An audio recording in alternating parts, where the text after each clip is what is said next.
What's up, guys? Welcome back to Soulstorm. We're going on to the reunion at the old trellis. This is level 8, and as you can see, we've got all the badges except for Saviour, for saving all the Midokons. And we're going to be saving them now, guys. Going to be saving them now. So I've got some notes here.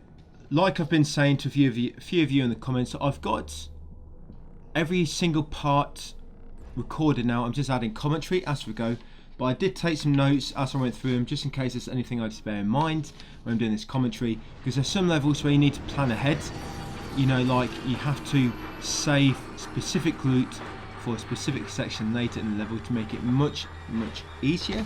And I've actually not really got anything right down to this level, so I think we're all good. Yes, so well, good. Yes, you're probably thinking he should have been looking at that before he started this. You need to be prepared. I am prepared, guys. We're rescuing the Midokons. So this is quite a quick level. It's quite a quick one, and yeah, hopefully, I'm hoping you've done all the badges, because I think there's one on here for taping everybody up, and I think that one's pretty tight on this level, pretty tight, and trying to rescue all the muds and tape up everybody can be quite difficult. Well, not that, it's more later on. Later, the first time we played, when we're actually killing all the muds, it's actually difficult to kill the muds and to tape everybody up, because you need to keep the muds alive to tape the muds up, and if you're killing them, then if you're taping them up, then they will not be killing the muds. And you have to tape them up for more to spawn in, so you can tape enough. Anyway, enough about the tape. We've done the sellotape. So we still need to make sure we loot everything, guys. Still make sure we loot everything, because everything's going to come in useful for saving the muds. And levels like this, you have to be pretty strategic with the defense sections. You know, like when your muds are escaping and you're trying to defend them so they don't get killed. You've got to be quite strategic with them, yeah, to minimise the casualties. So yeah, once you come down here, guys, yeah, just be careful of these legs. You can tape, you don't have to tape them up, but you find I do tape most of them to begin with. Just make it easier to bypass, and we can move around a bit quicker, and we can loot all the lockers. So yeah, looting all these lockers, you may get loot which you'll need later, so that's why you want to loot them all. Fire comes really useful as well. We're still not killing sligs, remember. Yeah, fire comes really useful when you're in during these defense sections, because it doesn't always work. I mean, sometimes they just run into it because they're dumb, or because they're just buggy. Guess they're buggy. But fire, they won't pass fire. They'll keep like being scared away from it. And yeah, be careful coming down that lift. If that slig is looking the opposite way, basically in your direction, he'll shoot you as you're coming down. Yeah, so just be careful coming down there. Yeah, with the fire, if a slig can't reach the end of the platform, they usually won't shoot the muds. So if you can put fire near the end of the platform, which will keep scaring them back, then it works pretty well. But yeah, I forgot him, so I'm just going back up for him. You can actually just come down without him if you want to be safe, just in case that slig, sorry, just starts shooting at you. Your slig, your mud, sorry, won't get caught in the backfire. I feel like I'm getting these names mixed up. I'll keep calling sligs muds and mud sligs. Just bear with me, guys. So him down there, get rid of him now as well. Yes, I'm going to use a wall, a rebound. Knock you out with 3 rebounds. Tape him up. Oh, well, see what he's got. Rock candy. Yeah, you'll get rubber bands from them. So it can be a good idea to take them up as you come down. Just make it a bit easier, and you may get rubber bands. So some more lockers here. So we'll loot these lockers. Flares in there. You may need a flare later, guys, to make fires. You always loot. You find almost all the levels. You're gonna have to almost 100% loot. Hard out there. You may want to put that on, Abe, just in case you bang your head. Okay, don't. Here we go. And it's at the gold. It's at the copper triangle. I can't quite tell. I can't remember if we got these on our first play, but you want to loot these for bouncing, binding candy. You get 8 of them. Through here, yes. These lockers looks like they're locked for me.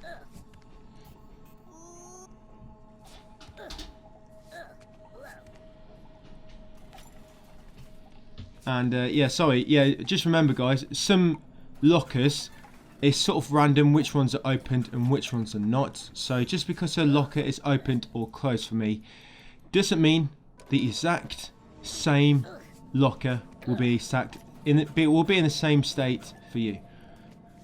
Trash bin, lockers. Yeah, obviously watch them sligs, not sligs, them dogs right at the bottom. I can't actually remember the actual name for the dogs. Some dogs right on the bottom right. So secret area here, but we're going to grab a loot. Grab a battery. I can't remember if I need the battery or not, but we're grabbing it. And some empty bottles, give you some money.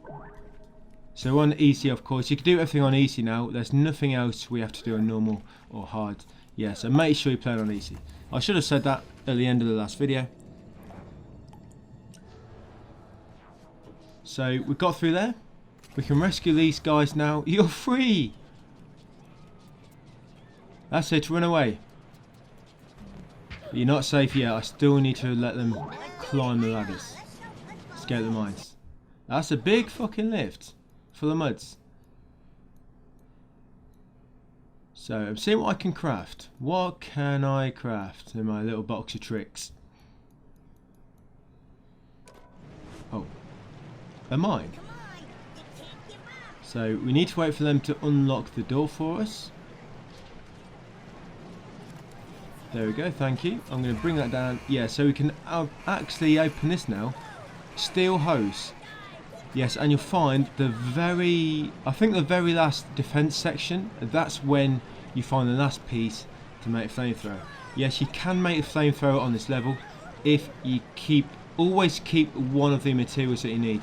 So if you're crafting something and you get to, for example, one wiring kit, do not craft it if you want to save it for the flamethrower later, because you may not find any more.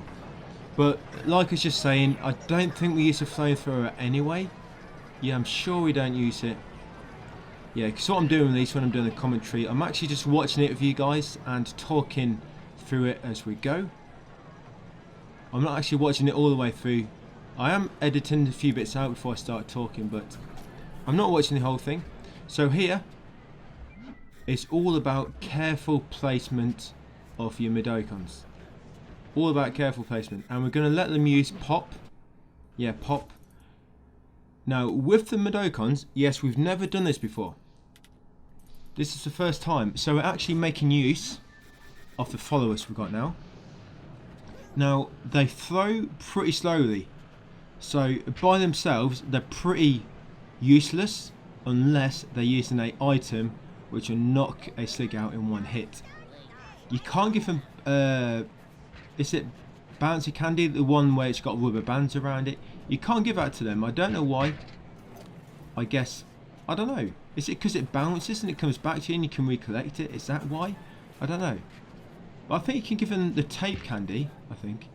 I should just call that tape candy. I think I've been calling it bouncy bindy candy all this time. I should call it tape candy. But, yeah. You see where I've put all the muds? You see how I've put them all, guys? And I've gone into crafting menu and I've given them all, see there? I've given them all pop. They need to be that needs to be in the menu for them to use it, and you need them set to aggressive. So you've got one on the bottom right, or no, sorry, two on the bottom right and two on the top left. And then we're going to take care of this one on the bottom left, and they'll lay the muds on the bottom right will take care of the sligs on the bottom right, and the sligs on the top left will take care, sorry, the muds on the top left will take care of the sligs on the top left. Set them to aggressive. It's a good idea to put two there. One's normally okay, but sometimes one of them may not throw it quick enough and the slig may hit him before he gets a chance to attack. So it can be a good idea to just have two there. Yeah, and they shouldn't use them all up. By the time all the muds have escaped, you probably used about 6 pop, but you will keep getting more. Each section, there'll be more and more that you can get. And we don't do this for every section. I mean, you need them for this bit. So yeah, very easy, guys. The muds take care of the top left and the bottom right. Spawners, you take care of the bottom left. Just keep knocking them out. Keep knocking them out. The reason I do it this way is because they can't reach the bottom left one. Only you can do that. And when you're doing this, you need to keep an eye on the poles. You have to make sure you always get them at the point they're first going to get off at. If it's a pole that goes from the spawner up through 2 floors, sometimes they may get off on the top floor, sometimes on the lower one, because you can't shoot them when they're you can't hit them when they're on the pole, strangely enough. So once they've all escaped, while the sligs are knocked out, yeah, we want to get everyone up now. And yes, there's another locker over there with a gold padlock. I think it's a gold square or something. Is it a gold square? Yes, it is. Gold square, guys. So grab that thing from the locker. That's another material you need towards the fire extinguisher. So what I was trying to do there, you can try to jump out of the ledge and not activate the checkpoint. And what that will let you do, it will let you activate the checkpoint once you've done everything in here. So if you do fail, rather than having to do it all again, do all the looting again, you just be ready to restart right before the sligs spawn in.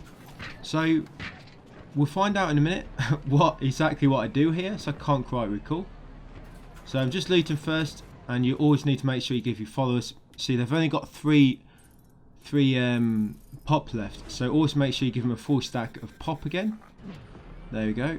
And I've bought some more from the vending machine. So if you got them with 10, and then you've got a 10 on you, you should always have enough. So what I do, yes, I leave. Sorry, we've got 4. So 2 of them are down the bottom, and we're going to put the other 2 here, and then I'm going to go at the top. Yeah, so you got 2 at the bottom, 2 in the middle, and I'm going to stand at the top. Oh, sorry, 2 at the bottom. Yeah, 2 at the bottom, guys, 1 in the middle, and 1 at the top, because there's actually 4 spawners on this part. So they're all going to cover them spawners. I'm going to get a top right one. The reason for this is because they cannot reach the one on the top right, because the gaps are too big for them to climb down. That's why we have to cover the bottom right, the one on the right ourselves. They've got the bottom left one, the middle one, and the top left. Now, in earlier drafts, I was using fire here. Yes, I was using fire to keep the sligs at bay. Just lobbing brew down, fire, doing the same on each of the floors where their muds are. But for some reason on this section, they keep running into the fire, the sligs do, and it was killing them. I don't know why. No matter what I do, the sligs would keep running into the fire. Fucking stupid. So you couldn't really do the fire trick on this one. It worked on similar platforms, but I think the bottom one, I think it's mainly in that bottom left spawner, they kept running into the fire. Don't know why. So yeah, we just do it this way. It's easy enough, and you can just keep an eye on your stock. Don't use the pop yourself. Always keep the pop ready to give to the muds if they need it, depending on how much they use. Yeah, because they can get through it pretty quick. They don't really waste it, but yeah, their muds will keep getting up, and they will get through it pretty quick. The reason you have to use a item which knocks out in one hit is because the muds, they throw too slow. You can't use an item like the rock candy, for example, because they don't throw quick enough. They literally pause after each throw. They'll pause for like 2 seconds. I mean, it's different if you have more, you know, 5 muds, because some 5 we throw at once in a way. But for one specific mud, yeah, they sort of pause for like 2 seconds in between every throw. It's really crap. That's why you have to put a instant knockout item on them. So once you've all escaped, get your muds back. Right, follow me, guys. Let's get out of this and move up a level. Come on, follow me. Yes, obviously be careful and make sure all the sligs are knocked out on your way up, because otherwise they're going to get knocked out. And just to be safe, what you can do once you're ready to leave, you can actually put them onto peaceful. So if a slig does wake up too quick, then they won't knock him out. They won't kill him. They will just knock him out. So here we are, guys, on the next defense section. So on the top there, you can see more pop if you need it. I'm just doing a bit of looting first. Yeah, so more pop on the top left if you need it. So we're going to use mines here. Yeah, we're going to use mines. yeah, this is another section where if you use fire, they may run into it. So yeah, you sort of just have to use your muds. But you have to, like I say, you have to be really careful. So let's craft, yeah, so flamethrower, still can't quite craft it yet. But I'm going to craft some mines. We're going to lob them down. See what I can craft basically now. Yeah, so we're going to lob some mines down in very specific places. Yeah, pop, going to give some more pop to the muds. Yeah, so all the muds here, I leave them all on the top right. They watch the one on the top right basically here. So you can watch this one, guys. 4 on 1, easy. Well, I think one spawns from there, maybe more than one. Right, leave all 4 there, all 4 of them. Leave them there in aggressive mode so they do attack. Right, and what we're going to do, we're going to put mines. We've got the bottom left, bottom right, and we've got a top left. The muds are watching the one on the top right there. So here I put mines. Yeah, I think this is the one where they keep running into the fucking fire. This one as well. Yeah, he keeps running into the fire. I love mines here as well for that guy. See, I've not actually hit the checkpoint here. I actually managed to jump over it, so I can hit it once we've almost done. Yeah, I put mine there as well because that guy, he will sometimes go up. He will sometimes go up that pole. And I'm going to pull the switch to start it, and then I'm going to stay at the top here. Yeah, the reason I'm doing this, on the top left there's only one spawns from there. So yeah, if you've got tape, you want to tape him up. Yeah, that will make this bit a lot easier. These guys do give a lot of tape, by the way.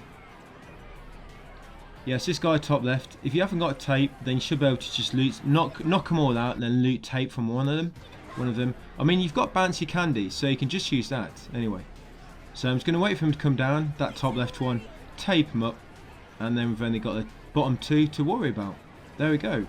Don't have to worry about him no more. The muds have got the one on top right, and there's only 2 spawners now, the bottom 2.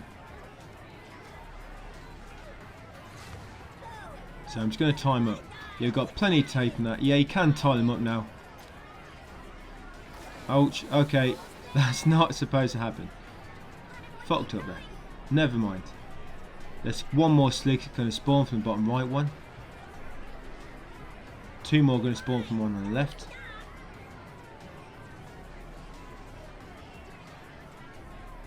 Yeah, there we go. So I've taped up the one on the top left.